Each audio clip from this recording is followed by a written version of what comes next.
Je suis un jeune activiste trans vivant en Afrique de l'Ouest. Il y a de cela 2 ans, mon groupe et moi avons créé une association pour militer pour les droits des personnes trans dans mon pays. Le besoin de cette association est venu du fait que nos besoins en tant que personnes trans n'étaient pas pris en compte. La thématique trans était inexistante. Personne n'en parlait, même au sein de la communauté LGBTQI+. Nous étions assimilés aux gays dans les programmes de santé et de sensibilisation, alors que nous sommes 2 populations différentes.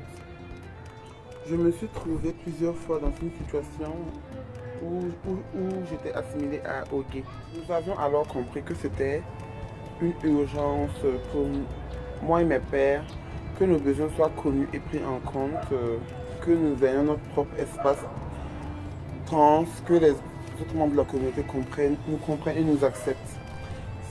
Cela a été difficile au début de mener des activités, de sensibiliser et surtout de nous faire entendre. Et puis nous avons eu la chance de bénéficier d'un financement du COC Netherlands. Grâce à ce financement, nous avons pu mener des activités.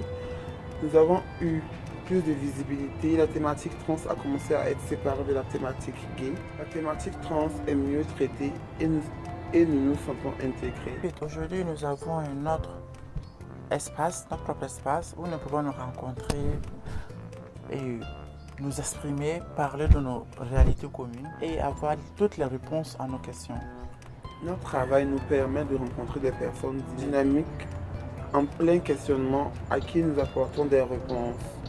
Des activités de sensibilisation sur les IST et au sein de la communauté trans, une chose qui ne se faisait pas auparavant. C'est dans le cadre de nos activités que nous avons rencontré des personnes qui avaient été chassées de chez elles. Nous les avons recueillis dans notre refuge. Au début, le local devait nous servir de siège, mais face à l'urgence de la situation, nous l'avons mis à la disposition de nos pères. Ma famille m'a abandonné. Bon, j'ai dû vivre avec des gens. Vraiment, c'était pas facile, quoi. Je souffrais beaucoup, je dormais pas. Bon, j'ai dû aller chez un ami. Bon, chez lui, il m'a maltraité. Bon, il m'incitait tous les jours. J'ai connu une association. Vraiment, grâce à eux, maintenant, je me sens à l'aise. Je me sens en sécurité. Je vis maintenant comme je veux. Je sens que je suis chez moi. Là, on se voit comme une famille et je pense que ça donne de l'énergie pour avancer.